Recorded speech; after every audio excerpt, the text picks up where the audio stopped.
রানীকে অনিশা কিভাবে কিডন্যাপ করলো আর এদিকে দুর্জয়কে হসপিটালে আটকিয়ে রাখলো অনিশা। এদিকে রানী যখন বাড়ি থেকে একা একা বের হচ্ছিল, পিঙ্কি তখন অনিশাকে খবর দিচ্ছিল আর অনিশা সেই মতে রানীকে ড্রপ করার জন্যেও একটা গাড়ি পাঠিয়ে দিছিল, কিন্তু রানী জানতে না পারায় ওই গাড়িতে উঠে যায় আর উঠে যেতে যেতেই বলে, আঙ্কেল অল্প তাড়াতাড়ি যান, আমার খুব তাড়া আছে।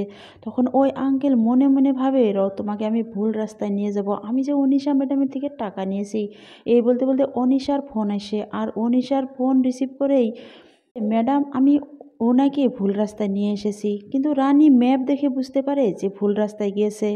এদিকে দুর্জয় খুব চিন্তা করে ফোন করছিল বাড়িতে, ফোন করে শুনতে পেল যে রানী একা একা বের হয়ে গেছে। তখন দুর্জয় রাগে ক্ষোভে অস্থির হয়ে যায় আর মানে ব্রেনটা খুব গরম হয়ে যায়। ওই সময়ই অনিশা দুর্জয়কে এসে সহানুভূতি দেখায় আর বলে, দুর্জয় তুই একটা মেজর কামে যাবি, এখন যদি এরকম সিন ক্রিয়েট করিস তাহলে কি হবে।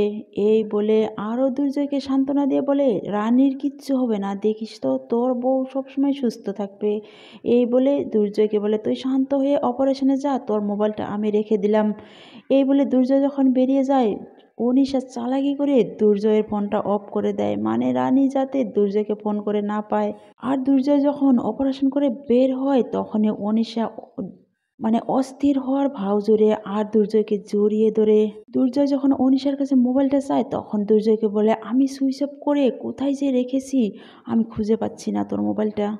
দুর্জয় রানীর কথা ভাবতে থেকে আচরিত হয়ে যায় আর এদিকে রানী যে কিডন্যাপ হয়ে যায় তখন বুঝতে পেরে ওই গাড়ির থেকে নেমে পালিয়ে যায়। বন্ধুরা, তাহলে রানী কি এবার মেডিকেলে ভর্তি হতে পারবে না? দেখতে থাকুন তোমাদের রানী সিরিয়ালের নেক্সট এপিসোড।